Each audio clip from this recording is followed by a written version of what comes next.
ketahuilah bahwa ketika kita nanti di akhirat, tidak ada yang kita pikirkan kecuali diri kita sendiri. Tidak ada yang kita pikirkan keselamatannya kecuali diri kita sendiri. Walal akhiratu khairul laka minal ula. Akhirat lebih baik bagimu dibanding dunia ini. Allah tabaraka wa ta'ala mengatakan di dalam ayat-ayatnya yang sangat banyak. Rasulullah sallallahu alaihi wasallam mengatakan di dalam hadis-hadis beliau bahwa di akhirat seseorang hanya peduli kepada keselamatan dirinya. Bahkan dia tidak peduli kepada keselamatan anaknya, keselamatan istrinya, keselamatan ayahnya, keselamatan ibunya. Yang dia pikirkan hanyalah keselamatan dirinya sendiri.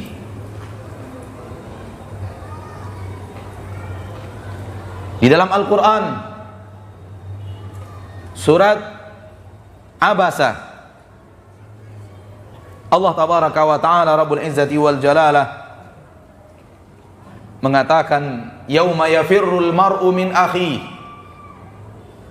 wa ummihi wa abihi wa sahibatihi wa bani likulli imri'in minhum yawma idzin sya'nun yughni. Pada hari itu setiap manusia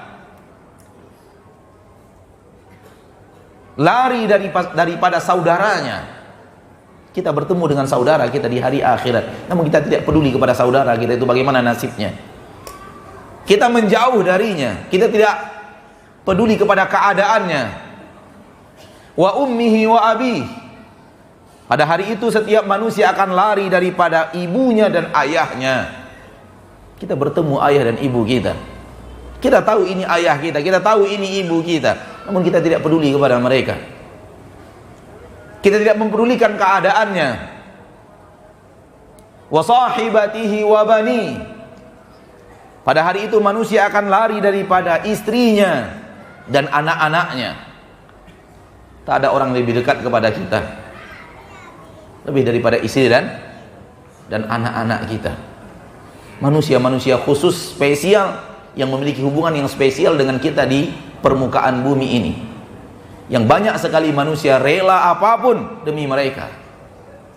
Bahkan rela melakukan hal yang dia tahu tidak boleh, hal yang dia tahu diharamkan Allah tabaraka wa ta'ala Rabbul Izzati wal Jalalah demi orang-orang yang ia cintai ini. Akan tapi pada hari itu setiap manusia bertemu dengan istrinya, bertemu dengan anaknya, dia lari dari mereka semua. Tidak peduli kepada keselamatan istrinya, tidak peduli kepada keselamatan anak-anaknya. Kenapa? Likulli imri'in minhum yawma idzin sya'nun yughni. Setiap mereka pada hari itu memiliki urusan masing-masing yang akan menyibukkan mereka. Setiap masing-masing individu manusia memiliki urusan perkara yang membuat dia sibuk dan dia tidak peduli kepada siapapun, termasuk anaknya, istrinya, ayahnya, ibunya, saudaranya, temannya, tetangganya, orang satu bangsa dan negara dengannya, tidak satu bangsa dan negara dengannya, dia tidak peduli. Jangankan mereka, orang-orang yang sangat khusus memiliki hubungan spesial dengannya, dia tidak akan peduli. Kenapa? Dia hanya peduli kepada keselamatan dirinya sendiri. Dia hanya memikirkan apakah saya akan selamat, apakah nanti ketika dihisab aku akan selamat, dihisab oleh Allah tabaraka wa ta'ala, dimaafkan dosa dan kesalahanku oleh Allah Rabbul Izzati wal Jalalah, diterima ibadah dan ketaatanku oleh Allah tabaraka wa ta'ala. Apakah nanti ketika berjalan di atas sirat aku akan diselamatkan oleh Allah sampai ke penghujung sirat, ataukah termasuk orang-orang yang dikail oleh kail-kail yang ada di kiri dan kanan sirat yang mencampakkannya ke neraka. Karena Nabi SAW mengatakan sirat, jembatan yang terbentang di atas neraka menuju surga itu, kiri dan kanannya ada kail-kail pengait. Yang kail itu siap untuk mengail orang yang lewat dan mencampakkan ke neraka. Sesuai dengan perintah Allah tabaraka wa ta'ala kepada kail-kail yang ada di kiri dan kanan sirat itu. Oleh karena itu Allah mengatakan neraka Jahannam mengintai orang yang lewat di atasnya. Inna jahannama kanat mirsada. Sesungguhnya neraka Jahannam itu mengintai. Mengintai siapa? Ini siapa yang lewat di atas? Oh ini orang, ini jatah saya. Oh ini tidak. Orang-orang yang sudah ditakdirkan Allah, na'udzubillahi tsumma na'udzubillahi min dzalik, akan menghuni neraka, ditunggu kelewatannya oleh neraka jahanam. Ketika dia lewat, dikail dengan kail yang ada di surat dan dicampakkan ke dalam neraka jahanam. Dan orang hanya sibuk kepada pedulinya dirinya, apakah dia selamat berjalan di atas sirat itu.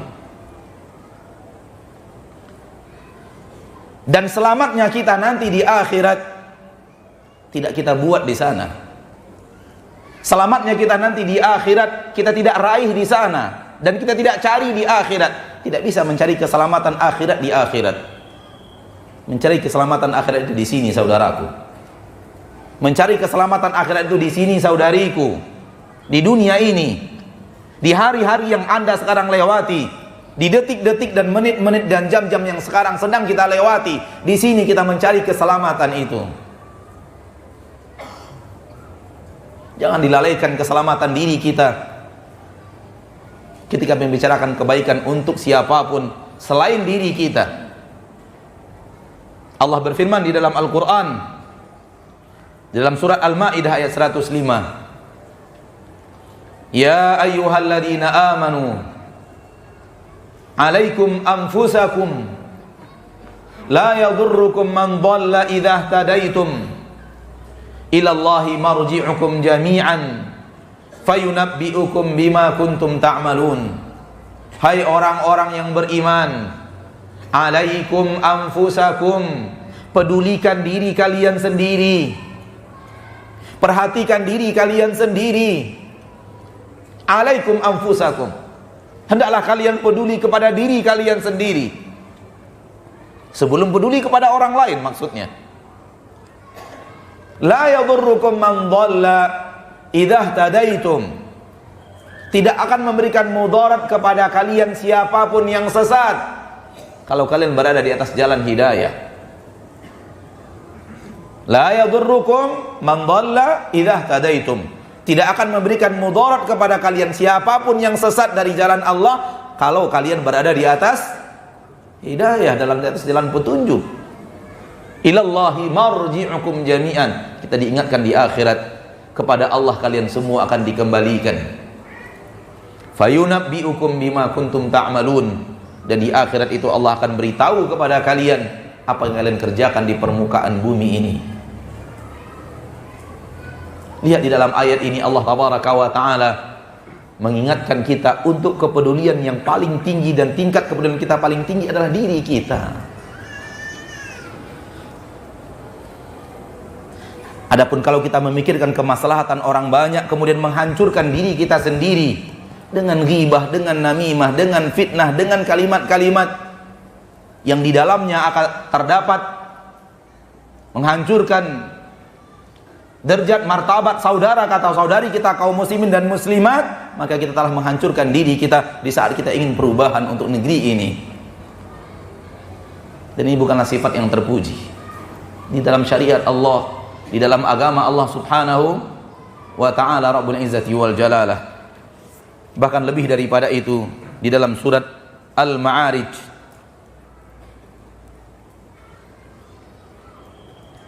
dan apa yang Allah katakan dalam surah Al-Ma'arij jauh lebih dahsyat dibanding apa yang Allah katakan dalam surat Abasa yang tadi telah kita bacakan.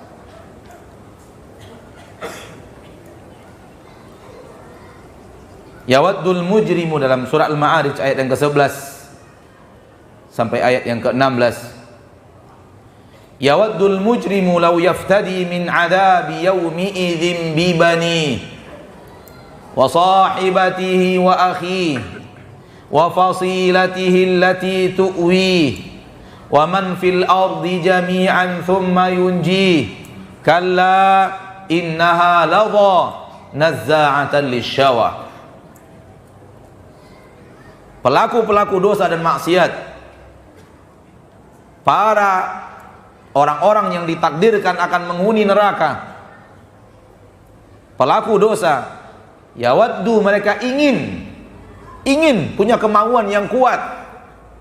Apa yang mereka inginkan?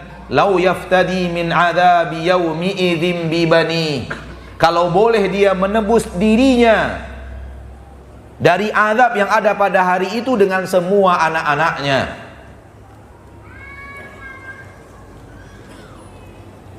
Ayat ini sangat dahsyat saudaraku. Lihat bagaimana setiap kita, setiap manusia di akhirat benar-benar ingin menyelamatkan dirinya sendiri. Sampai orang-orang yang ditakdirkan Allah masuk neraka, mau mereka, kalau Allah mau terima, ingin mereka menebus dirinya dari neraka dengan semua anak-anaknya. Artinya seandainya dia memiliki anak 5 orang, 6 orang, 7 orang, dia rela, ya Allah ambil anakku semuanya, azab dia di neraka, yang penting saya selamat. Hal yang tidak mungkin dilakukan manusia di permukaan bumi ini, karena cintanya yang luar biasa kepada anak-anaknya yang sangat dia cintai. Tapi berbeda di akhirat, mereka semua mau menumbalkan anaknya, biarlah diadab anak-anak mereka di neraka, yang penting dia di neraka. Adab yang begitu dahsyat. Dia telah bertemu dengan neraka yang Allah ancamkan kepadanya di dunia, namun dia tidak peduli. Wa sahibatihi wa akhihi, istrinya dan saudaranya. Mau dia, ya Allah azab istriku di neraka, selamatkan saya. Ini saudaraku, azab mereka di neraka, selamatkan saya. Wa fasilatihi allati tu'wi, dan keluarga besarnya yang selama ini telah melindunginya di permukaan bumi, yang telah berusaha untuk membelanya di permukaan bumi. Ambil mereka semua, ya Allah azab di neraka, selamatkan saya. Wa man fil ardi jami'an tsumma yunjih, bahkan semua manusia yang ada di permukaan bumi, azab mereka, ya Allah yang penting selamatkan saya. Namun Allah katakan kalla, sekali-kali tidak. Itu tidak mungkin. Tidak mungkin Allah akan mengadab seorang anak demi menyelamatkan ayahnya yang ke neraka.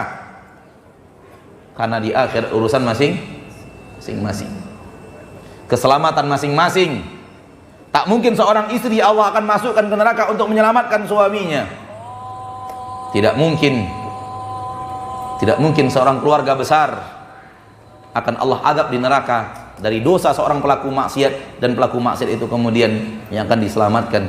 Namun lihat bagaimana inginnya seseorang selamat di akhirat, bahkan mengorbankan semua orang yang dia kenal. Namun Allah katakan kalla, sekali-kali tidak. Innaha ladha, yang ada untukmu wahai pelaku maksiat yang banyak di permukaan bumi, tidak peduli kepada aturan-aturan Allah, perintah-perintah Allah tabaraka wa ta'ala dan larangan Allah, adalah api yang menyala-nyala, nazza'atan lisyawa, yang kemudian mencabut kulit yang ada di kepala. Dan sebagian ulama ahli tafsir mengatakan mencabut syawa, mencabut daging-daging dari tulang. Api neraka itu membuat daging-daging terpisah dari tulangnya. Insyaallah kita lanjutkan setelah melaksanakan salat Isya berjamaah. Sallallahu wasallam wa baraka wa an'am ala abdihi wa rasulihi Muhammad.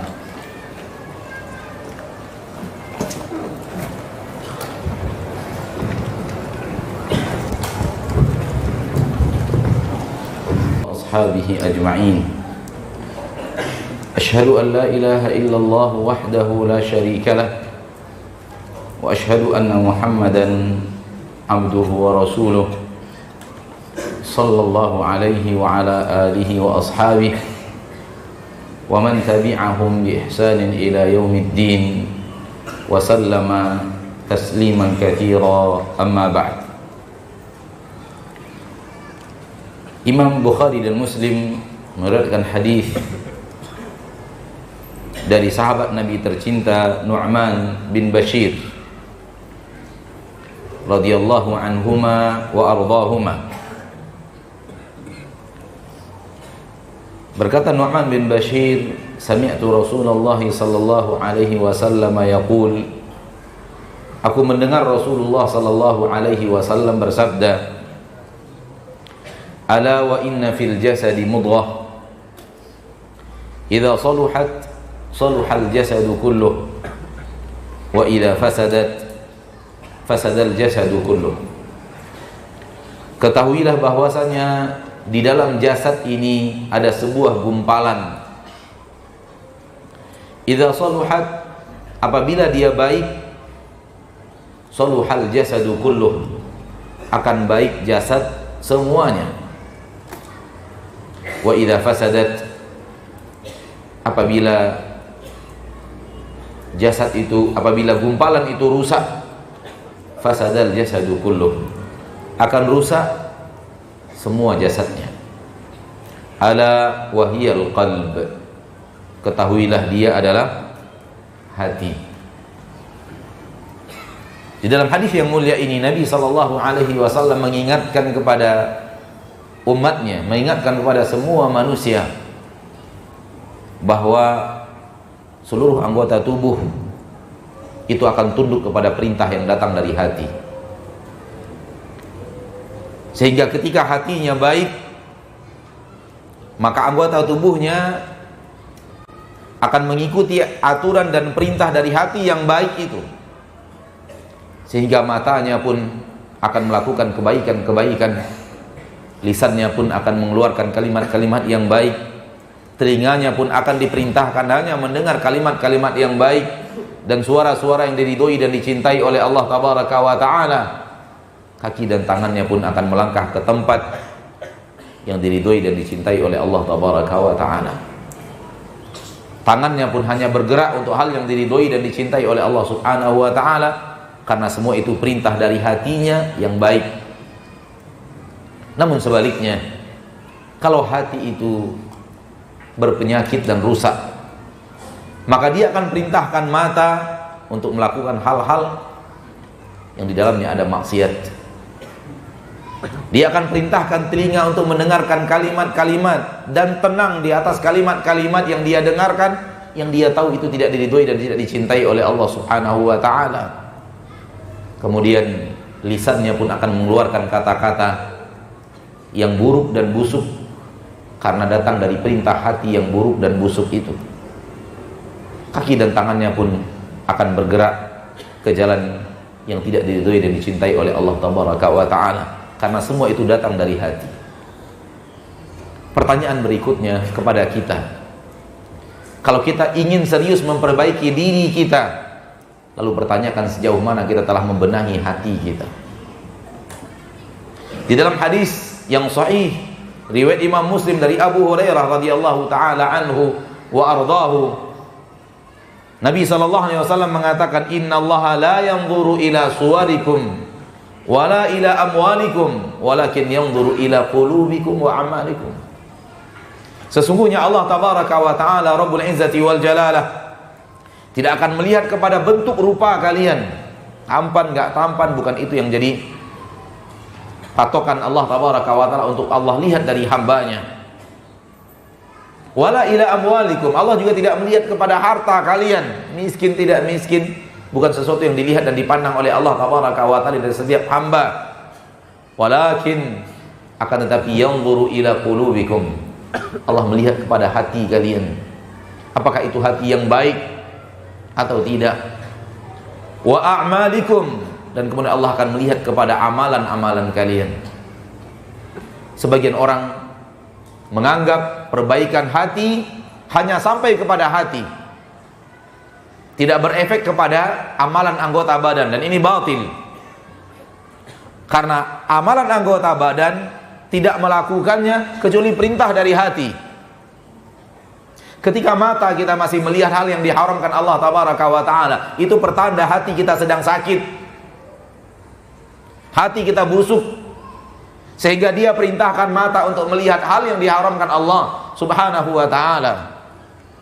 Ketika lisan kita masih membicarakan hal yang kita tahu itu tidak diridhoi dan dicintai oleh Allah, ghibah, namimah, dusta, dan yang lainnya, maka ini menunjukkan hati kita yang masih kotor, hati yang masih tidak bersih, karena dia yang telah memerintahkan lisan untuk membicarakannya, dan tidaklah lisan itu kecuali juru bicara dari hati setiap manusia.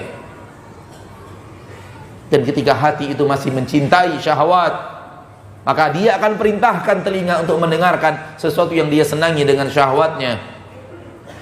Ma'asyiral muslimin, ma'asyiral muslimat, hal yang salah dan keliru orang yang berbuat maksiat dengan amalannya, lalu kemudian dinasihati dan dikatakan kepada yang tinggalkan amalan itu, dia katakan yang penting hati bersih. Amal yang telah berbuat maksiat menunjukkan hati yang kotor. Maksiat yang tidak ditinggalkan itu menunjukkan hati yang tidak mau patuh dan taat kepada perintah dan larangan Allah, dan ini menunjukkan hati yang sakit, hati yang kotor yang harus dibenahi.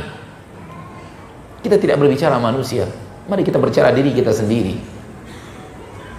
Mari kita introspeksi diri kita sendiri. Sejauh mana kita telah mengontrol hati kita untuk memiliki sifat-sifat yang dicintai oleh Allah di hati itu. Sejauh mana kita memperhatikan hati kita untuk kita perbaiki dan kita benahi, untuk kita cabut daripadanya kecintaan-kecintaan kepada syahwat, kecintaan-kecintaan kepada hal yang tidak dicintai dan diridhoi oleh Allah tabaraka wa ta'ala Rabbul Izzati wal Jalalah. Hai manusia, dirimu yang sebenarnya adalah hatimu. Seandainya dia baik, maka akan baik seluruh anggota tubuhmu. Seandainya dia buruk dan busuk, dia akan perintahkan hal yang buruk dan busuk kepada amalan-amalan yang ada di anggota tubuhmu yang lainnya. Abu Hurairah mengatakan, al-qalbu malikun wal a'dha'u junuduh. Fa in tabal malik, tabat junuduh, wa in khabuthal malik, khabuthat junuduh. Sesungguhnya hati adalah raja, dan anggota tubuh yang lainnya adalah tentara dan pasukannya. Apabila raja itu baik, maka akan baik tentara-tentara dan pasukan-pasukannya. Wa in khabuthal malik, sebaliknya, ketika raja itu jahat, khabuthat junuduh, akan buruk dan jahat juga pasukan-pasukan dan tentara-tentaranya. Amalan yang buruk, manusia menunjukkan buruk apa yang ada di dalamnya. Sebaliknya, buruk yang ada di dalam, dialah yang memerintahkan keburukan untuk diamalkan oleh anggota badan. Oleh karena itu tidak ada alasan kepada setiap yang berbuat maksiat mengatakan, walaupun saya begini yang penting hati saya bersih. Bersih dari mana? Seandainya dia bersih, dia akan membuat engkau berhenti daripada perbuatan maksiat.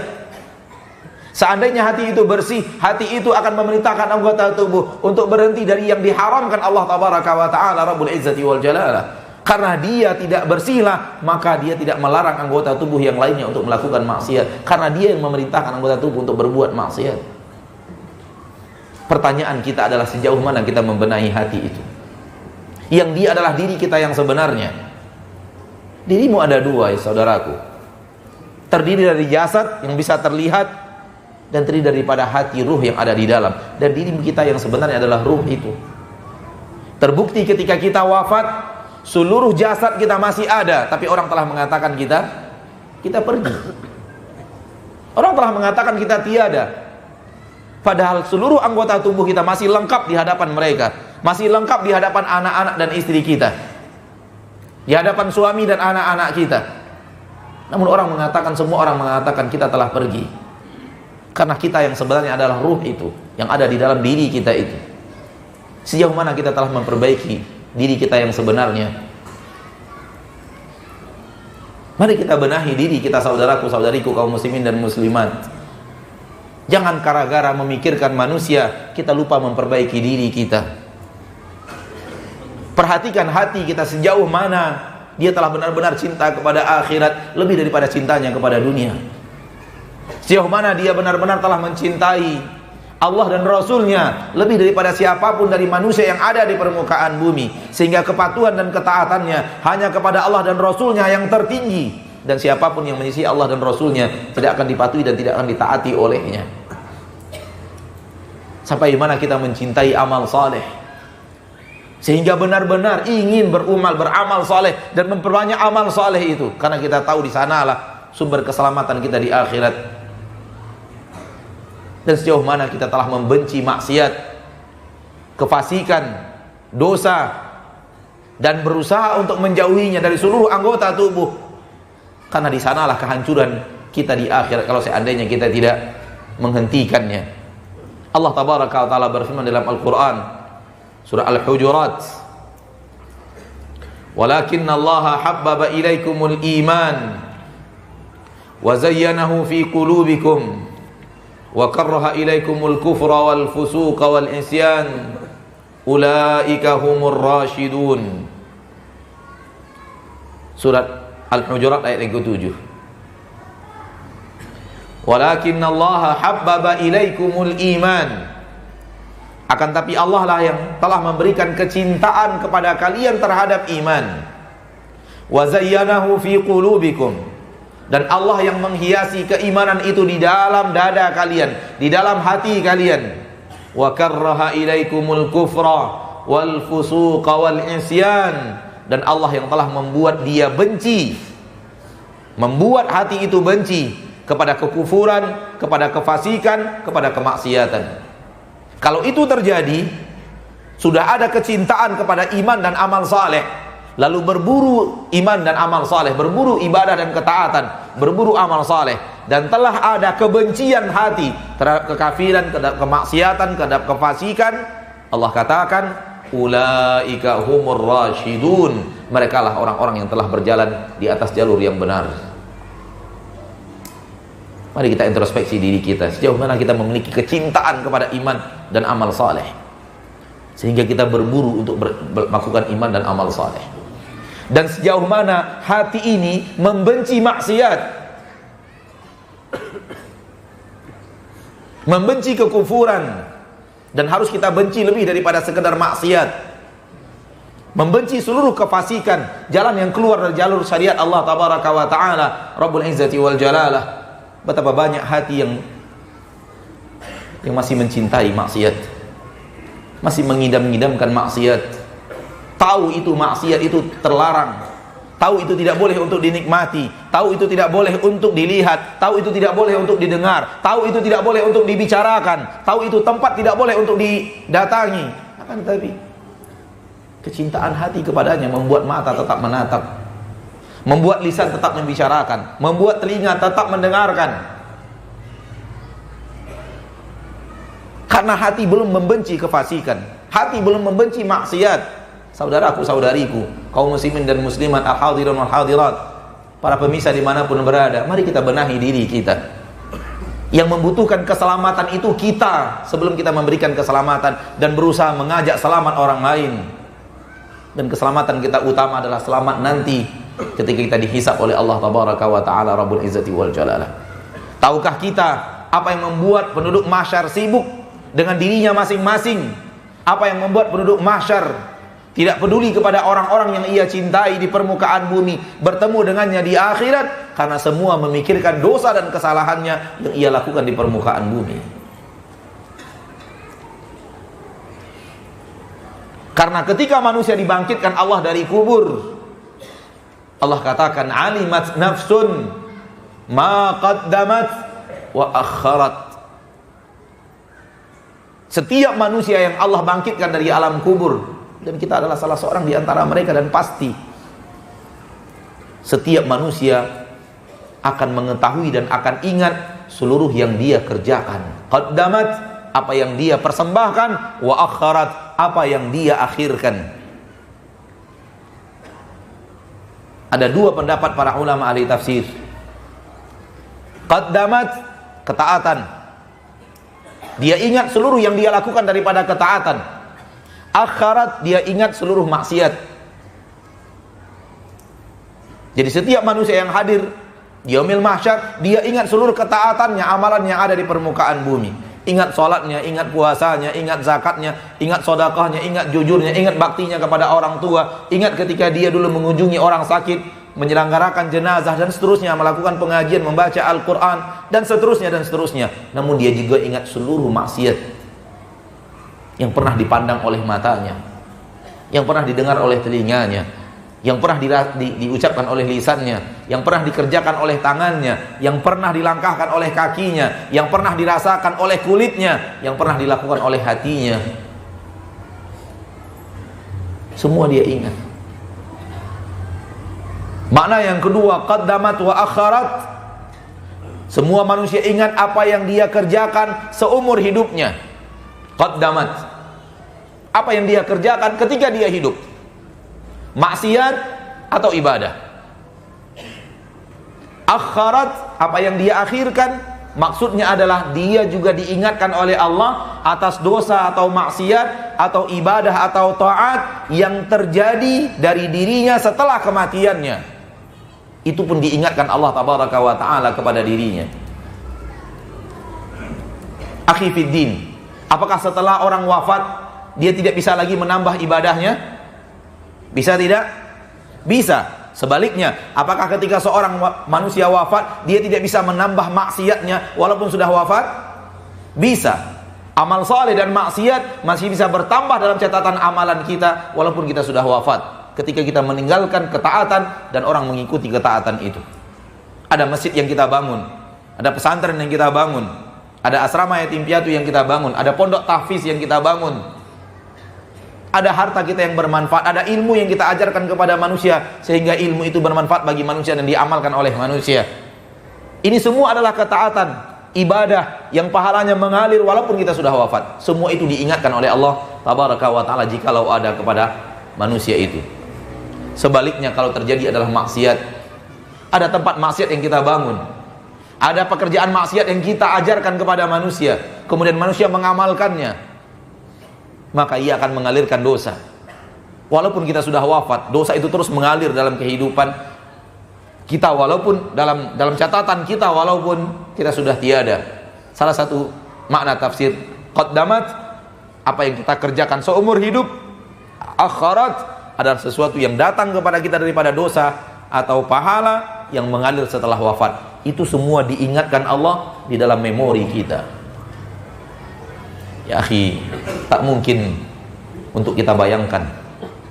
Jangankan untuk mengingat seluruh kalimat yang pernah keluar dari lisan ini. Apabila kita sudah mengingat seluruh kalimat yang pernah keluar dari lisan ini, kemarin saja kita sudah tidak mampu untuk melakukannya. Jangankan kemarin, apabila kita disuruh mengingat semua kata-kata yang pernah kita ucapkan dari tadi pagi sampai zuhur tadi, kita tidak bisa lagi mengingat semuanya. Walaupun sebahagiannya masih bisa kita ingat. Bayangkan semuanya, semua yang pernah kita ucapkan dengan lisan kita hadir dalam ingatan. Semua yang pernah kita lihat dengan mata kita hadir dalam ingatan. Semua yang pernah kita dengar dengan lisan, dengan telinga kita dari perkataan orang, siapapun itu, hadir dalam ingatan manusia di padang mahsyar. Hadir dalam semua ingatan kita yang ada di padang mahsyar. Kemana saja kaki kita pernah melangkah, semuanya kita ingat dan tak ada yang kita lupakan. Karena Allah mengingatkan semuanya di dalam memori itu. Dan ini yang membuat semua penduduk mahsyar hidup dengan kekhawatiran, hidup dengan ketakutan luar biasa, karena ternyata di dalam memori hidupnya banyak maksiat yang telah dia kerjakan. Banyak maksiat yang telah dilihat oleh mata, banyak maksiat yang telah didengarkan oleh telinga, banyak maksiat yang telah diucapkan oleh lisan, banyak maksiat yang telah dilakukan oleh hati, banyak maksiat yang dilakukan oleh kaki dan tangan, oleh kulit, oleh hidung, dan semua itu akan dihisab oleh Allah tabaraka wa ta'ala. Naam, kita membawa ibadah dan ketaatan, tapi kita belum pernah tahu apakah ibadah dan ketaatan itu akan diterima oleh Allah.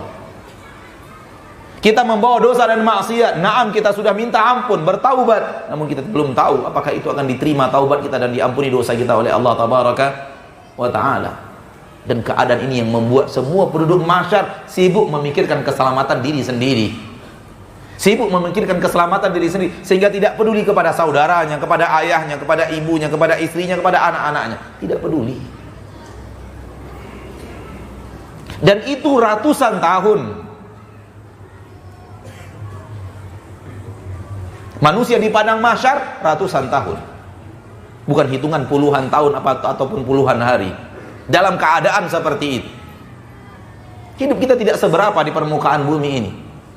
Kita hanya berumur 50, 60, 70 tahun, sedikit yang melewati 70 tahun dari umat Nabi Muhammad sallallahu alaihi wasallam.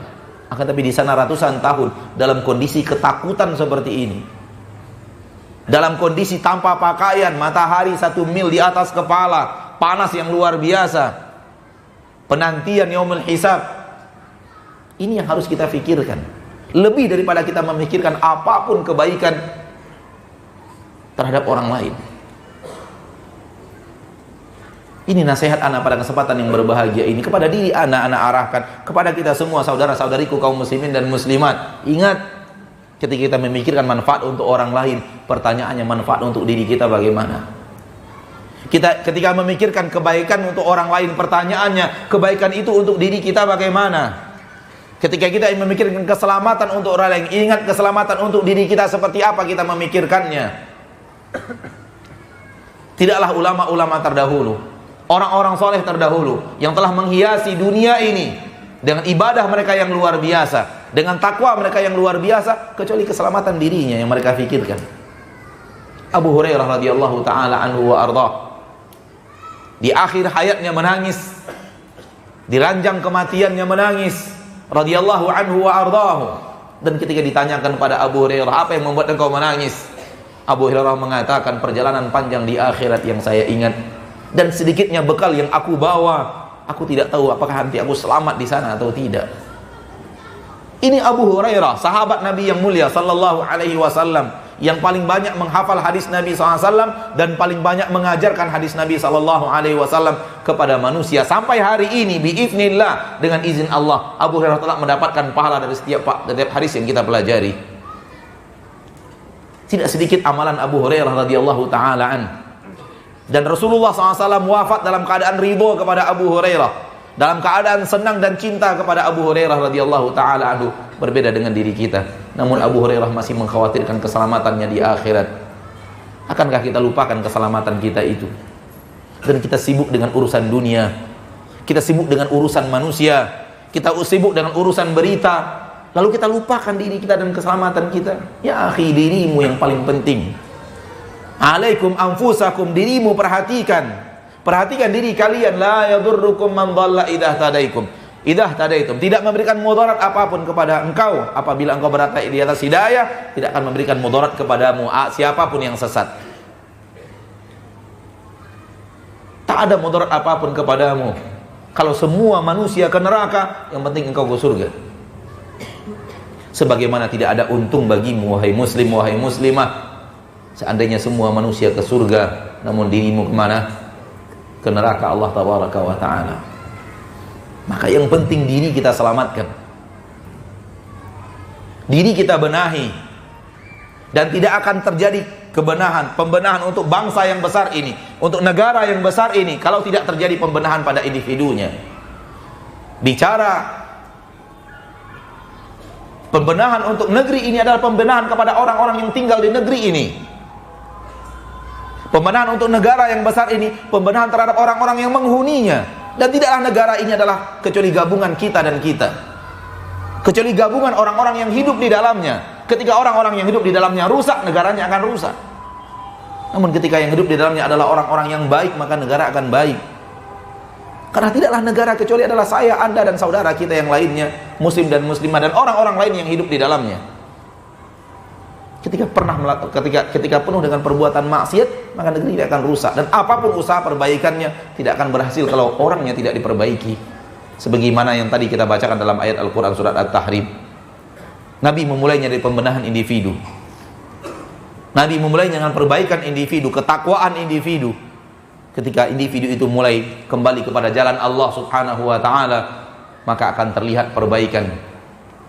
Allah tabaraka wa ta'ala akan berjanji memberikan kebaikan dalam hidup, memberikan berkah dari langit, memberikan berkah dari bumi, kalau hidup di dalamnya orang-orang yang bertakwa, kalau hidup di dalamnya orang-orang yang taat kepada Allah tabaraka wa ta'ala, beriman kepada Allah tabaraka wa ta'ala, dan bertakwa kepada Allah tabaraka wa ta'ala. Walau anna ahlal qura amanu wattaqau lafatahna alaihim barakatim minas sama'i wal ardh. Seandainya penduduk suatu kampung beriman dan bertakwa kepada Allah tabaraka wa ta'ala, maka kami akan bukakan kepadanya berkah dari langit dan dari bumi.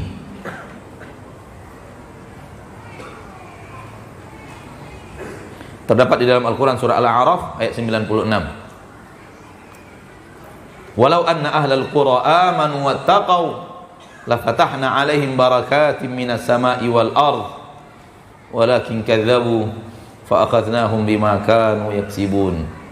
Seandainya penduduk suatu kampung, suatu negeri beriman dan bertakwa kepada Allah, kita perbaiki diri kita dengan semakin memperbaiki keimanan dan ketakwaan kita kepada Allah. Niscaya Allah berjanji, la fatahna alaihim barakatim minas sama'i wal ardh. Allah akan bukakan berkah-berkah yang sangat banyak dari langit dan dari bumi. Walakin kadzabu, akan tapi mereka mendustakan, fa akhadnahum bima kanu yaksibun. Lalu kami azab mereka disebabkan apa yang telah mereka kerjakan daripada dosa dan kesalahan. Maksiat yang dilakukan oleh orang-orang yang hidup di negeri ini tidak akan mengundang kecuali kehancuran untuk negeri ini. Kalau kita ingin benar-benar ingin memikirkan kemaslahatan untuk negeri kita, maka benahi diri kita. Sebelum kita berbicara kemaslahatan untuk orang lain, kita membenahi diri kita untuk keselamatan diri kita sendiri. Nanti kita kembali kepada Allah Subhanahu wa ta'ala. Ikhwani wa akhwati fid din, rahimani wa rahimakumullah. Mudah-mudahan apa yang bisa kita sampaikan dari ayat-ayat Allah tabaraka wa ta'ala, daripada hadis-hadis Nabi kita tercinta Muhammad sallallahu alaihi wasallam merupakan tazkir yang tadi telah kita bacakan. Fadzakir fa inna dzikra tanfa'ul mu'minin, berikan peringatan karena peringatan yang datang dari Allah dan Rasulnya akan bermanfaat kalau dihadapkan kepada orang-orang yang di hatinya ada iman. Semoga kita memiliki keimanan yang bisa menyambut seruan-seruan Allah dan ajakan-ajakan Rasul kita tercinta Muhammad sallallahu alaihi wasallam yang disampaikan kepada kita melalui para ahli ilmu ulama yang mempelajarinya dari Nabi sallallahu alaihi wasallam, dan para ustadz kita yang telah menyampaikannya kepada kita. Dan semoga Allah menjadikan kita hamba-hambanya yang lebih peduli keselamatan diri sendiri sebelum peduli kepada keselamatan siapapun di permukaan bumi ini. Amin ya rabbal alamin. Wa sallallahu wasallam wa baraka wa an'am ala abdihi wa rasulihi Muhammad.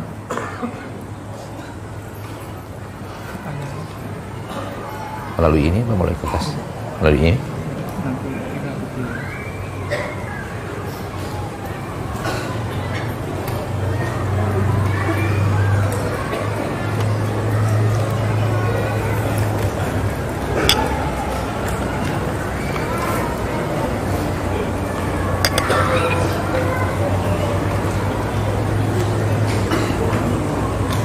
Pertanyaan pertama, Ustadz, saya memiliki penyakit hati. Bagaimana cara menyembuhkannya? Kalau penyakit hati yang dimaksud adalah penyakit hati dalam bahasan syariat, masih mencintai maksiat dan tidak mau meninggalkan maksiat itu, belum juga mau meninggalkan maksiat itu, apabila itu yang dimaksud, maka jawaban kita adalah bertakwalah kepada Allah dan takutlah kepada Allah dan murkanya. Hidup Anda singkat, hidup ini selamatlah singkat, dan kenikmatan apapun yang ada di dalamnya adalah kenikmatan semu. Kenikmatan yang hakiki hanya ada di akhirat, di surga Allah Subhanahu wa ta'ala. Apalagi kalau kenikmatan yang ada di dalamnya adalah kenikmatan yang haram, maka dia akan berakhir dengan adab di kampung, di negeri adab tiada tara, di neraka Allah tabaraka wa ta'ala Rabbul Izzati wal Jalalah. Ingat selalu Anda akan dikembalikan kepada Allah. Ingat selalu kematian belum pernah datang memberitahu sebelumnya. Lalu kenapa Anda tidak juga mau meninggalkan hal yang diharamkan Allah tabaraka wa ta'ala Rabbul Izzati wal Jalalah itu, setelah tahu Allah yang menciptakanmu tidak rela engkau melakukan itu. Allah yang menciptakanmu tidak suka engkau melakukan itu. Allah tabaraka wa ta'ala membenci apa yang engkau lakukan. Apalagi kalau yang kita lakukan adalah maksiat-maksiat yang mengandung laknat Allah Subhanahu wa ta'ala. Tidak takutkah engkau dengan laknat Allah? Allah menjauhkanmu dari rahmatnya, Allah menjauhkanmu dari kasih sayangnya. Dan ketahuilah bahwa hatimu yang mencintai maksiat dan kemudian menikmati maksiat itu tidak akan mendatangkan ke dalam hidupmu kecuali kesengsaraan. Orang yang mengikuti hawa nafsunya dan berbuat maksiat kepada Allah di permukaan bumi itu tidak akan memberikan kepada hatinya ketenangan dan ketentraman. Namun yang ada di hatinya adalah kegelisahan, kesempitan. Allah berfirman dalam Al-Quran surat Taha, wa man a'radu an dzikri fa inna lahu ma'isyatan dhanka. Barang siapa yang berpaling daripada zikir kepada aku, maka aku berikan kepadanya kehidupan yang sempit. Allah akan sempitkan hidupmu. Di dalam Al-Quran surah Al-Infitar Allah berfirman, innal abrara lafi na'im. Orang-orang yang taat dan patuh kepada Allah, mereka yang hidup dalam penuh kenikmatan. Jadi kalau Anda hidup ingin nikmat, tinggalkan maksiat. Kenikmatan ada dalam ibadah dan ketaatan kepada Allah Subhanahu wa ta'ala. dan Anda pasti merasakan pedihnya maksiat itu, namun Anda berusaha untuk mengabaikannya. Tidak ada maksiat kecuali memberikan penderitaan di dalam hidup, memberikan kesempitan di dalam hati, memberikan ketidaknyamanan dalam kehidupan. Namun manusia berusaha untuk tidak memahaminya, berusaha untuk mengabaikannya. Dan itu teguran dari Allah agar Anda keluar daripada maksiat itu. Wallahu a'lam.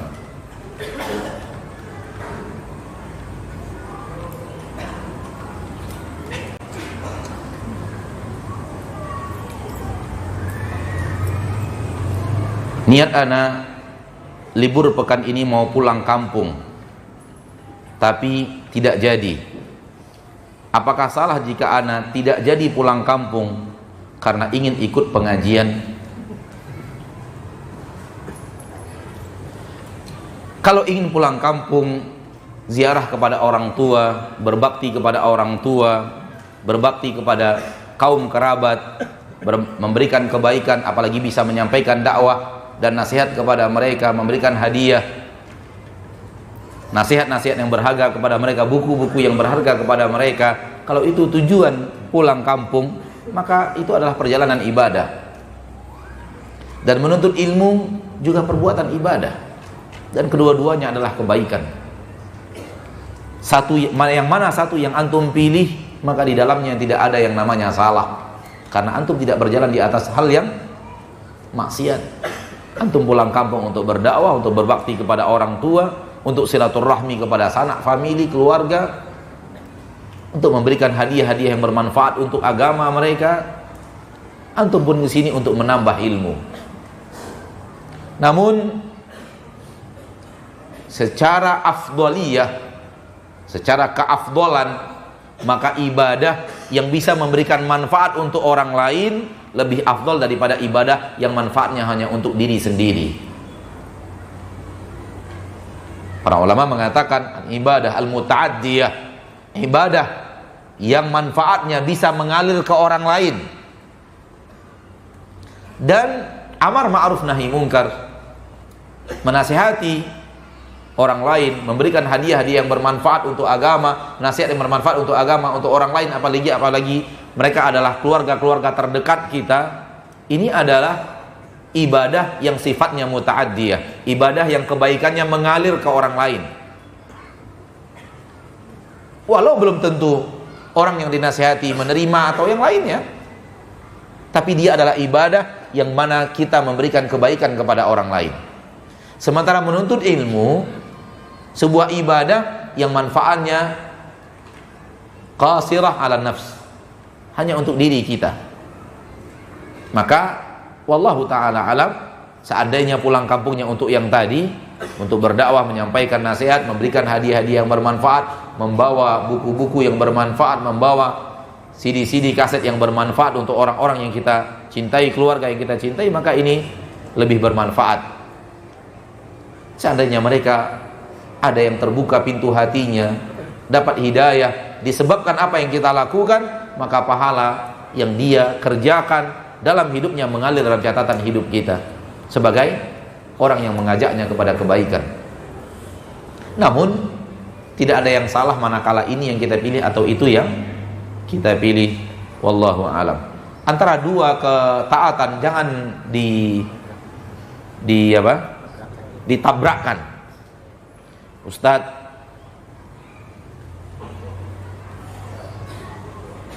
apakah salah kalau seorang yang ingin berbakti kepada orang tuanya, kemudian juga ingin menikah? Jangan ditabrakkan. Menikah tidak menghalangi kita berbakti kepada orang tua. Berbakti kepada orang tua tidak menghalangi kita untuk menikah. Jangan ditabrakkan antara dua ketaatan. Seandainya bisa digabungkan kedua-duanya, itu yang terbaik. Kalau tidak, pilih salah satu, dan pilihan manapun adalah kebaikan. Adalah apa? Kebaikan. Nah, dan ana melihat dalam pertanyaan ini ada aksi menabrakkan. Apakah salah saya tidak pulang kampung sementara karena saya menuntut ilmu? Seolah-olah gara-gara menuntut ilmu akhirnya pulang kampung, tidak pulang kampung menjadi maksiat. Seolah-olah ditabrakkan. Nah,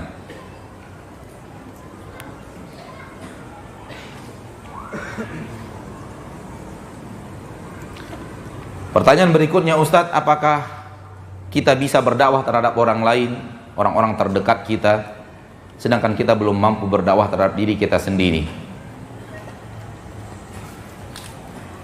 Beramar ma'ruf nahi mungkar adalah kebaikan yang luar biasa. Namun menjadi maksiat apabila kita mengajak kepada yang mungkar, kita mengajak kepada amal ma'ruf yang wajib lalu kita tinggalkan, dan kita melarang dari perbuatan haram lalu kita kerjakan. Namun kalau maksudnya adalah saya belum bisa seperti ustadz berdakwah, saya belum punya ilmu yang cukup matang, dan ketaatan saya baru sebatas yang diwajibkan oleh Allah ditambah sedikit ibadah sunat, saya bukanlah orang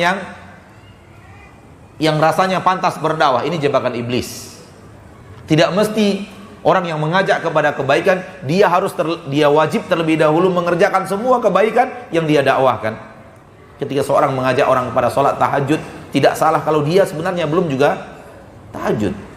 Kalau dia mengajak orang untuk sholat duha, tidak salah dalam agama kita, walaupun dia sendiri belum sholat duha. Akan tapi kalau dia telah melakukan lebih dahulu, itu yang paling afdol. Kenapa? Karena kalau dakwah ini harus berhenti pada orang yang telah mengamalkan saja, maka dakwah akan berhenti juga, banyak yang berhenti. Namun yang paling afdal memang kita lebih dahulu mengerjakannya sebelum kita mengajak orang lain. Namun kalau ataupun kita belum mengamalkannya dalam amalan kita, tapi itu bukan amalan yang wajib, maka boleh mengajak manusia yang memiliki harta untuk membangun asrama yatim piatu, walaupun kita belum memiliki asrama yatim piatu. Boleh mengajak mereka untuk membangun pesantren, walaupun kita belum bisa membangun pesantren.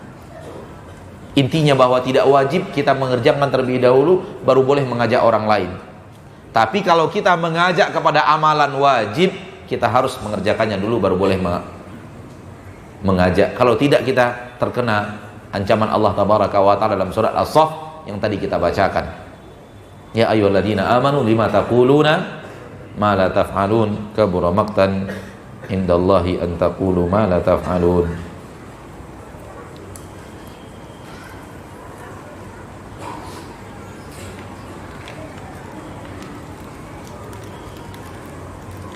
Pertanyaan berikutnya, Ustadz, keluarga saya belum mengenal sunnah, masih mencampurkan antara syariat dan adat.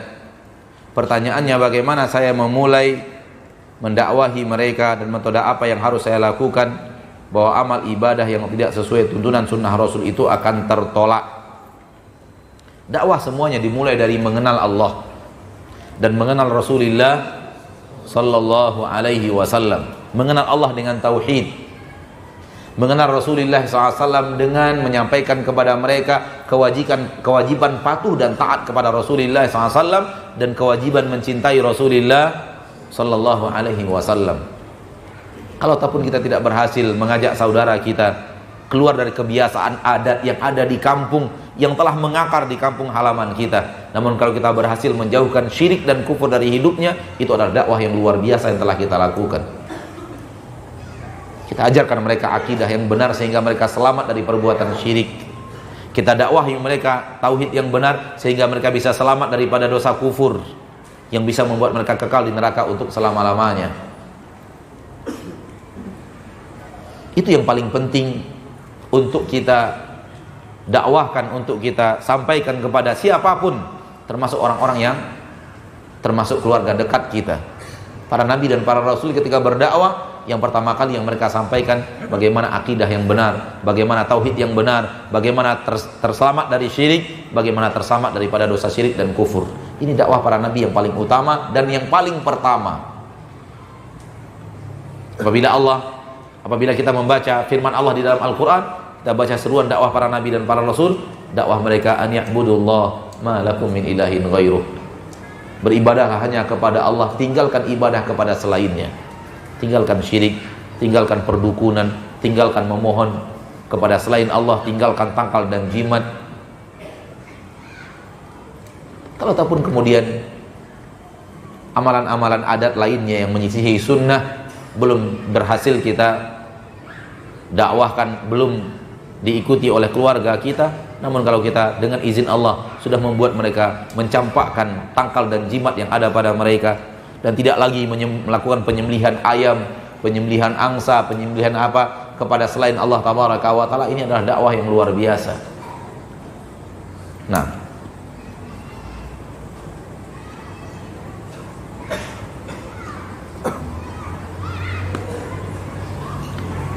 bagaimana menasihati orang tua yang masih melakukan perbuatan bid'ah?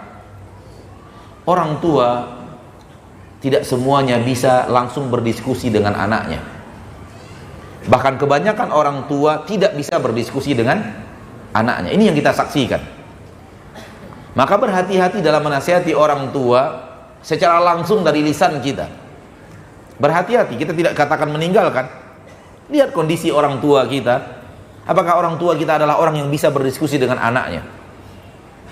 Kebanyakan orang tua ditutup dia oleh syaitan untuk menerima kebenaran dari anaknya.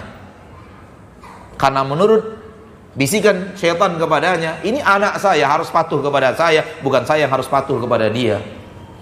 Amat sedikit orang tua yang kemudian dalam hatinya, kalau kebenaran datang dari anak saya, berarti harus saya terima. Karena kebenaran harus diambil dari siapapun, walau dari anak saya. Ini amat sedikit, walaupun ada. Maka kalau orang tua antum termasuk orang yang tidak bisa diskusi dengan anaknya, jangan paksakan harus diskusi secara lisan, apalagi mengakibatkan orang tua kemudian marah-marah dan kemudian mencak-mencak dan yang lainnya, kemudian mengusir antum dan mengatakan antum sesat dan yang lainnya. Jangan dipaksakan harus berbicara dengan lisan. Bisa dengan tulisan, bisa dengan surat, bisa dengan buku, bisa dengan membawa orang tua pergi pengajian, bisa dengan mendatangkan seseorang yang bisa diskusi dengan orang tua kita, karena orang tua bisa diskusi dengan orang lain yang tidak bisa diskusi dengan anaknya. Dan tentunya dengan doa. Jangan sampai lupakan, karena Allah tabaraka wa taala yang membolak-balikkan hati. Ustaz, bagaimana membedakan teman yang mengajak ke surga dan teman yang mengajak ke neraka? Insya Allah gampang. Kalau teman mengajak kita kepada ibadah dan ketaatan, berarti teman yang berusaha mengajak kita ke surga. Karena ibadah dan ketaatan adalah jalan ke surga. Maksudnya mengajak kita ke surga, ke jalan surga. Adapun teman yang selalu dengan dia kita terpengaruh untuk melakukan maksiat, maka itu teman yang mengajak kita ke jalan neraka. Mengajak kita ke surga bukan berarti kita dipegangnya tangan kita, ditariknya kita ke surga, bukan. Itu bukan itu mengajak jalan ke surga. Karena manusia tidak pernah tahu siapa yang sampai ke surga, siapa yang tidak, apalagi yang ada di zaman kita sekarang ini. Namun maksudnya mengajak ke surga adalah mengajak kita untuk beramal ibadah, menjalankan ketaatan kepada Allah, meninggalkan maksiat kepada Allah. Lihat, ketika engkau dekat dengan dia, setelahnya apa yang terjadi pada dirimu? Semakin rajin ibadah, berarti itu teman yang baik, lanjutkan persahabatan dengannya. Semakin malas antum beribadah setelah itu indikasi teman yang tidak baik, tinggalkan dan berusaha menjauh dari teman yang seperti itu. Lihat ketika engkau bersahabat dengannya, apa yang terjadi pada dirimu? Semakin engkau cinta agama, cinta Allah dan Rasulnya, berarti dia orang yang baik, dan bersahabatlah dengannya. Namun semakin hatimu keras, semakin hatimu mencintai maksiat, dia mengeluarkan kata-kata yang membuat engkau ingin menikmati maksiat itu, maka tinggalkan persahabatan dengannya. Wallahu a'lam. Dan manusia punya tabiat terpengaruh oleh orang lain yang ada di sekitarnya. Oleh karena itu Nabi SAW menyuruh kita tidak berteman dengan sembarang orang.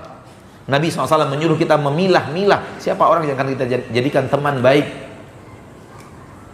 Namun sekedar kenal, mengucapkan salam, bertemu mengucapkan salam, senyum kepadanya, ini kepada semua muslim.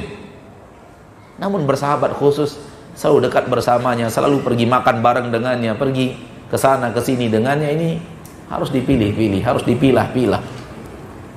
Wallahu a'lam.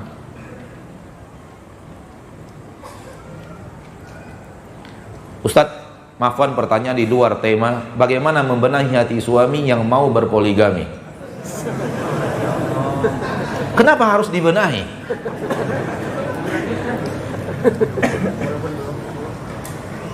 Intinya poligami bukanlah maksiat. Kenapa harus dibenahi? Kecuali suami melakukan itu dengan cara yang haram. Dia berpacaran dulu, setelah ketahuan berpacaran baru dia ingin menikahi. Ini lain cerita, ini maksiat. Sekedar suami ingin berpoligami dengan jalan yang dihalalkan syariat, tak perlu ada yang harus dibenahi. Mungkin orang yang menghalanginya yang harus dibenahi. Tanya. Kecuali dia melakukannya dengan maksiat. Karena pintu maksiat seperti sekarang ini, untuk itu juga terbuka luas. Lihat dia sibuk, ternyata ada akhwat lain. Ngapain? Dakwah kepada akhwat. Siapa bilang dakwah? Kalau terlihat dia menjalin hubungan yang terlarang, walaupun hanya sekedar chatting-chattingan, maka harus dibenahi. Karena kalau Anda ingin berpoligami, katakan berpoligami dengan syariat, bukan dengan syahwat. Maka jalan yang maksiat tidak akan membawa setelahnya kepada kecuali kehancuran dan kebinasaan. Orang yang kemudian sebelum menambah istrinya, dia berpacaran dulu dengan mantannya dan semacamnya, ini akhirnya dalam rumah tangga berpoligaminya rusak. Dia tidak akan peduli syariat. Dan ibadah poligami di zaman sekarang ini walaupun berat, akan tetapi dia bukanlah maksiat, sehingga tidak perlu dibenahi hati, kecuali kalau dia melakukannya dengan jalan yang maksiat. Pertanyaan berikutnya, Ustadz, bagaimana sikap kita dalam usaha membenahi diri sendiri dan orang yang terdekat dengan kita masih saja terlihat salah? Mungkin orang yang terdekat dengan kita maksudnya adalah istri atau suami. Tidak ada orang yang lebih dekat kepada kita lebih daripada istri dan suami. Si suami ingin berbenah diri, namun istrinya belum. Si istri ingin berbenah diri, suaminya belum. Bagaimana Ustadz? Lanjutkan aksi berbenah dirimu walaupun suamimu belum. Lanjutkan aksi berbenah dirimu wahai suami walaupun istri Anda belum. Karena di akhirat pun antum tidak peduli kepadanya. Antum tidak peduli kepada istri selamat atau tidak selamat. Antum tidak akan peduli kepada suami selamat atau tidak selamat. Kita hanya peduli kepada keselamatan diri kita sendiri, seperti tadi yang telah kita bacakan dari ayat-ayat Allah Subhanahu wa ta'ala. Maka membenahi diri sendiri tidak harus ada suami yang mensupport, tidak harus ada istri yang mensupport, nggak mesti. Karena pertanggungjawaban di akhirat pun bukan sepasang-sepasang. Dan tidak ada halangan bagi suami yang ingin istiqamah di agama Allah kalau istrinya masih berbuat maksiat. Tidak ada halangan baginya untuk istiqamah di jalan Allah. Sebagaimana tidak ada halangan bagi istri yang ingin berbenah diri ketika dia melihat suaminya masih di atas maksiat. Naam, yang terbaik adalah perbaikan secara bersama, saling bahu-membahu, saling bantu-membantu, saling mengingatkan. Nabi SAW mengatakan dalam hadis yang sahih, semoga Allah merahmati seorang suami yang bangun dan sholat di malam hari. Setelah itu dia bangun dengan istrinya. Ketika istrinya malas-malasan, dia percikkan air di wajah istrinya. Dan semoga Allah tabaraka wa ta'ala merahmati seorang istri yang bangun di malam hari dan sholat, kemudian dia bangunkan suaminya. Ketika suaminya bermalas-malasan, dia percikkan air ke wajah suaminya. Ini yang terbaik. Suami istri yang saling bahu-membahu, berusaha saling menasihati, berusaha saling mengajak ke jalan Allah tabaraka wa ta'ala Rabbul Izzati wal Jalalah. Tapi hati-hati mengamalkannya, karena ketika kita bacakan hadis ini, minggu depannya seorang ibu mengatakan, saya amalkan Ustaz, saya dimaki-maki oleh suami saya. Memercikkan air ke wajah suami saya, membangunkannya untuk sholat malam. Hati-hati mengamalkannya. Maksudnya adalah suami yang sudah pas, saling mengingatkan, saling menasehati, saling mengajak kepada ketaatan, sehingga ketika ada rasa malas, istri memercikkan air ke wajah suaminya, kemudian suaminya kaget. Kalau sudah kaget, kemudian ngantuk, tiba-tiba hilang karena kaget dipercikkan air. Datang semangat, dia berterima kasih kepada istrinya yang telah menghilangkan rasa kantuknya. Namun kalau suami yang belum semangat beribadah, dia masih belum bagus sholat fardunya, apalagi sholat tahajudnya, dipercikkan seperti itu, wajar disampret oleh suaminya. Ini pengamalannya kurang pas, tidak cocok. Maksudnya adalah suami istri yang sudah saling bahu-membahu dan saling ajak mengajak, ya, sehingga ketika ada sesuatu yang menghalangi, dia berusaha menghilangkan apa yang menghalangi suaminya. Ternyata kantuk, dia percikkan air. Apa yang menghalangi istri, ternyata ngantuk, percikkan air. Wallahu ta'ala alam. Sebaiknya, seafdolnya adalah itu. Namun kalau toh pun ternyata Allah takdirkan tidak seperti itu dalam hidupmu saat ini, sekarang ini, maka jangan berputus asa. Di rumah Fir'aun hidup seorang istri penduduk surga. Dan insya Allah seburuk apapun suamimu, belum akan seburuk Fir'aun. Nah,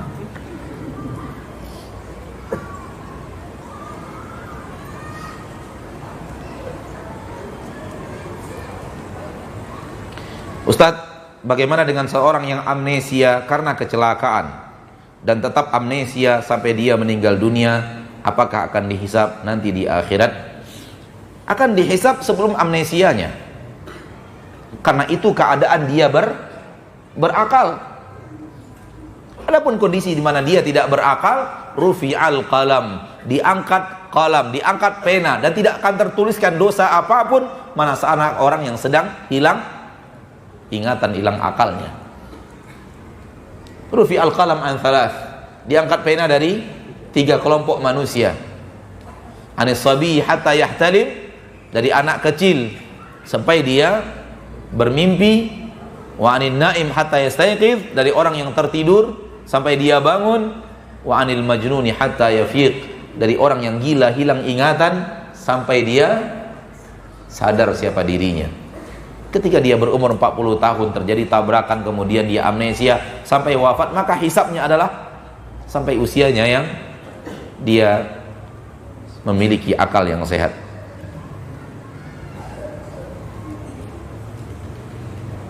Setiap manusia sibuk menyelamatkan dan memikirkan diri sendiri di akhirat. Lalu bagaimana mengenai syafaat? Naam, syafaat hak. Syafaat ada di yaumil mahsyar. Syafaat itu ada di yaumil mahsyar. Akan tetapi syafaat saudaraku, saudariku, kaum muslimin dan muslimat, semuanya di tangan Allah.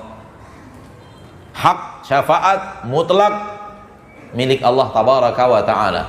Allah berfirman di dalam Al-Quran, qul lillahi syafa'atu jami'a. Ketahuilah bahwa syafaat adalah milik Allah semuanya. Dan ada kesempatan Allah berikan kepada orang-orang yang Allah muliakan di akhirat untuk memberikan syafaat pertolongan kepada orang-orang yang Allah juga yang memilih orang-orang yang akan ditolong dan diberikan syafaat oleh orang tersebut. Ini akidah Ahlussunnah. Namun secara umum keadaan akhirat, seorang hanya memikirkan keselamatan dirinya. Ada saat-saat tertentu di mana Allah berikan kemuliaan kepada orang saleh, kemuliaan kepada seluruh nabi dan rasul, kepada Rasul Allah tabaraka wa ta'ala, kemudian kemuliaan kepada orang yang menghafal Al-Quran, kemuliaan kepada orang yang wafat membela agama Allah di medan jihad, kemuliaan kepada anak-anak yang wafat sebelum balik untuk memberikan syafaat kepada orang tuanya, kemuliaan kepada teman untuk menolong temannya. Akan tapi itu secara garis umum akhirat hanya segelintir keadaan. Namun secara umum keadaan akhirat adalah memikirkan keselamatan untuk diri sendiri, terutama di 3 tempat. Di 3 tempat ini orang hanya memikirkan keselamatan dirinya dan tidak akan memikirkan keselamatan siapapun. Pertama, pada saat dihisab. Yang kedua, pada saat pembagian kitab. Dan ketiga, pada saat di atas sirat. Itu manusia tidak memikirkan siapapun kecuali dirinya sendiri. Kembali kepada syafaat, itu bukanlah siapa yang kita mau lalu kita berikan syafaat, bukan. Akan tetapi Allah izinkan kita untuk memberikan syafaat. Seandainya kita diizinkan memberikan syafaat, Allah berikan izin kepada kita memberikan syafaat, dan Allah pilihkan siapa orangnya yang akan mendapatkan syafaat.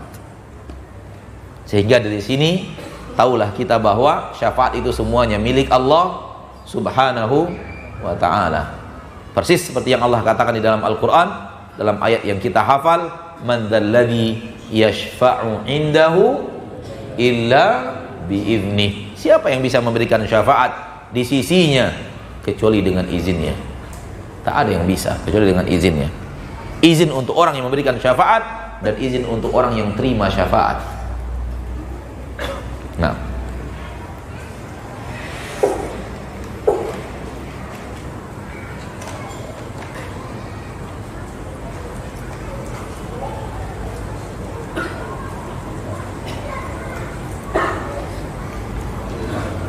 Ustaz, bagaimana hukum berdagang di pasar-pasar yang ada musiknya?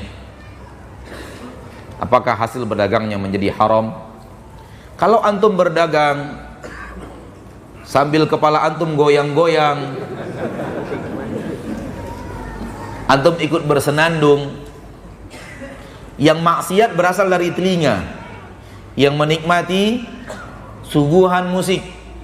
Adapun hasil dagangannya antum jual beli, itu tidak ada hubungannya dengan musik yang antum dengarkan. Tapi kalau antum berdagang terdengar musik namun antum tidak mendengarnya dengan seksama, maka itu bukanlah maksiat. Wallahu a'lam. Berbeda dengan terdengar dan mendengar. Mendengar terlarang, terdengar tidak terlarang. Kalau terdengar terlarang, maka tidak boleh ada yang masuk pasar. Tidak boleh ada yang masuk pasar. Dan kadang-kadang musik-musik ada di dalam masjid. Ketika handphone berdering, suara musik pun terdengar. Maka hendaklah seorang muslim juga menjauhkan nada deringnya dari musik.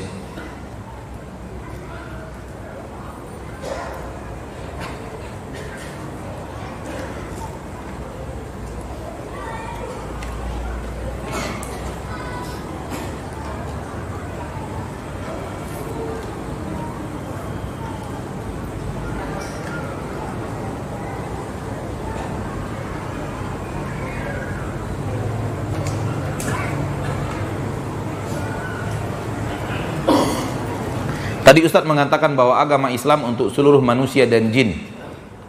Pertanyaannya, bagaimana cara jin beribadah kepada Allah dan bagaimana cara Nabi Muhammad SAW mendakwakan Islam kepada jin? Naam, Islam untuk jin dan manusia. Dan tidak sulit memahami bagaimana Nabi berdakwah kepada jin, karena jin mendengarkan dan melihat perkataan dan gerakan kita. Kita hidup di alam yang sama, memakai dan menggunakan alam yang sama, namun bedanya kita tidak bisa lihat dia, dia bisa lihat kita. Maka di mana sulitnya dan di mana susahnya memahami bahwa jin bisa mendengarkan dakwah Nabi Muhammad sallallahu alaihi wasallam? Karena apa yang diajarkan Nabi, apa yang disampaikan Nabi, gerak-gerik Nabi sallallahu alaihi wasallam, jin bisa dengar dan bisa lihat. Sebagaimana jin bisa dengar dan lihat sekarang dakwah ini, seandainya ada yang hadir di antara mereka, dia dengar, dia bisa simak, dia bisa mendengar sebagaimana kita mendengarkan. Bedanya adalah kita lihat, kita tidak lihat dia, dia bisa lihat kita. Itu yang membedakan. Bagaimana cara mereka beribadah? Persis sebagaimana Allah memerintahkan manusia beribadah. Salatnya, puasanya, zakatnya, dan yang lainnya. Apa yang menjadi syariat Nabi Muhammad SAW menjadi syariat dari alam jin. Namun anda tidak bisa bicara panjang lebar karena anda tidak pernah bertemu mereka dan tidak pernah lihat mereka. Mereka ada di alamnya, Allah lebih tahu tentang mereka. Dan Allah mengatakan mereka mendengarkan ayat-ayat Allah yang dibacakan Rasulullah SAW dan kemudian berdakwah kepada kaumnya untuk beriman kepada Allah. Itu Allah ceritakan di dalam Al-Quran. Inna sami'na Qur'anan ajaba yahdi ila rusydi fa amanna bih wa lan nusyrika bi rabbina ahada. kami telah mendengarkan Al-Quran yang sangat menakjubkan dibacakan oleh Nabi Muhammad SAW. Yahdi ila rushd, Al-Quran itu mengajak kepada jalan yang lurus. Walan nusyrika bi rabbina ahada, dan kami tidak akan berbuat syirik kepada Allah Subhanahu wa taala sedikit pun, tidak akan menyekutukan Allah dengan siapapun. Lihat akidah tauhid yang juga tertanam di kaum jin setelah Nabi membacakan Al-Quran yang mereka dengarkan. Di dalam surah Al-Ahqaf, wa idh sarafna ilaika nafaran minal jinni yastami'una al-Qur'an falamma hadaruhu qalu ansitu falamma qudiya wallaw ila qaumihim mundirin qalu ya qaumana inna sami'na kitaban unzila min ba'di Musa musaddiqa lima baina yadayhi yahdi ila al-haqqi wa ila tariqin mustaqim ya qaumana ajibu da'i Allahi wa aminu bih yaghfir lakum min dhunubikum wa yujirkum min adabin alim wa man la yujib da'i Allah falaysa bimu'jizin fil ardi wa laysa lahu min dunihi awliya. Ini di dalam surat Al-Ahqaf, di bagian akhir daripada surah Al-Ahqaf, Allah bercerita tentang sekelompok jin yang mendengarkan dakwah Nabi Muhammad sallallahu alaihi wasallam. Kemudian mereka kembali kepada kaumnya munzirin, memberikan peringatan. Lalu mereka mengatakan kepada kaumnya, ya qaumana ajibu da'i Allah, wahai kaum kami, kaum jin, patuhi dan jawab seruan dai yang mengajak kepada Allah Subhanahu wa taala. Ijabah, terima dai yang telah mengajak kalian ke jalan Allah tabaraka wa taala. Wa aminu bihi, berimanlah kepadanya. Yaghfir lakum min adzabin alim. Yujirkum min ajibu da'i Allah wa aminu bihi yaghfir lakum min dzunubikum wa yujirkum min adzabin alim. Allah akan ampuni dosa dan kesalahan kalian, dan Allah akan jauhkan kalian dari azab yang sangat pedih. Wa man la yujib da'i Allah, siapa yang tidak mau mendengar seruan dai yang mengajak kepada Allah, yaitu Nabi Muhammad sallallahu alaihi wasallam, siapa yang tidak mau menerima dakwah itu, menerima seruan itu, falaysa bimu'jizin fil ard, dia bukanlah orang yang bisa berkuasa di permukaan bumi. Walaysa lahu min dunihi awliya, dan tidak ada penolong baginya selain Allah Subhanahu wa taala. Ulaika fi dhalalim mubin, mereka adalah kesesatan yang nyata. Jadi jin, ma'asyiral muslimin, ma'asyiral muslimat, bisa mendengarkan dakwah Nabi, bisa melihat apa yang dikerjakan Nabi, didakwakan Nabi, dan mereka bisa berdakwah kepada kaumnya, mengerjakan seperti yang dikerjakan Nabi, mendakwahkan seperti yang didakwahkan oleh Nabi sallallahu alaihi wasallam, dan kemudian terus menerus diwarisi dari generasi ke generasi, persis seperti manusia. Sehingga di dalam Al-Quran surat Jin, wa anna minna salihuna wa minnal qasitun, di antara kami ada orang saleh, di antara kami pelaku maksiat. Sama dengan manusia, ada yang solehnya, ada pelaku maksiatnya. Wa amal qasituna fakanu li jahannama hataba, dan orang-orang yang berbuat maksiat, melakukan kesalahan, maka akan menjadi bahan bakar neraka jahanam, persis seperti manusia. Dan tidak ada jin yang mau bekerja sama dengan manusia kecuali jin yang mau menyesatkan manusia. Camkan itu baik-baik.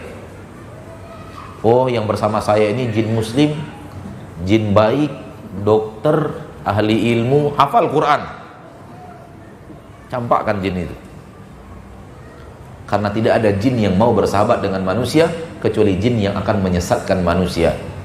Wa annahu kana rijalun minal ins ya'udzuuna bi rijalin minal jin fazaduhum rohaqa, bahwasanya sekelompok orang dari manusia meminta pertolongan kepada sekelompok orang dari golongan jin, fazaduhum rohaqa, jin itu menambahkan untuk mereka kesesatan.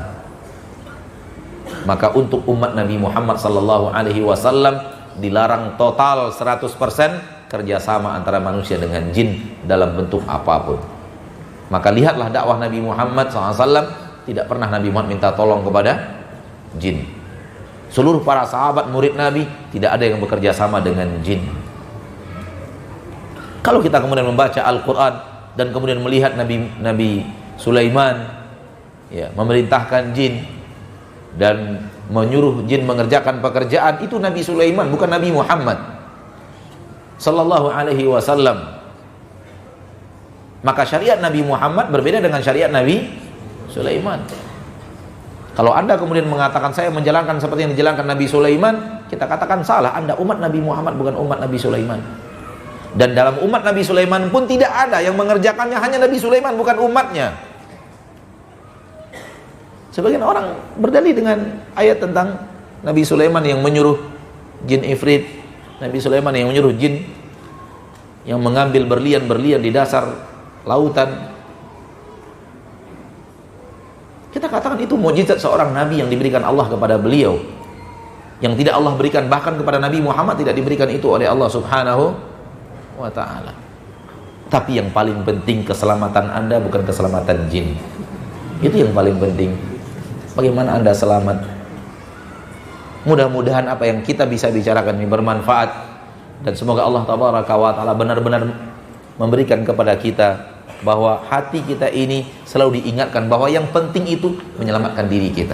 Jangan terpesona oleh kondisi, oleh keadaan, jangan tertarik oleh arus. Kemudian kita lupa tentang menjaga keselamatan diri kita. Sekali lagi anak katakan bahwa untuk menjaga selamat dari neraka tidak bisa dicari di akhirat. Untuk berusaha mendapatkan surga tidak bisa dicari di akhirat, nggak bisa. Akhirat bukan kampung amal di sini.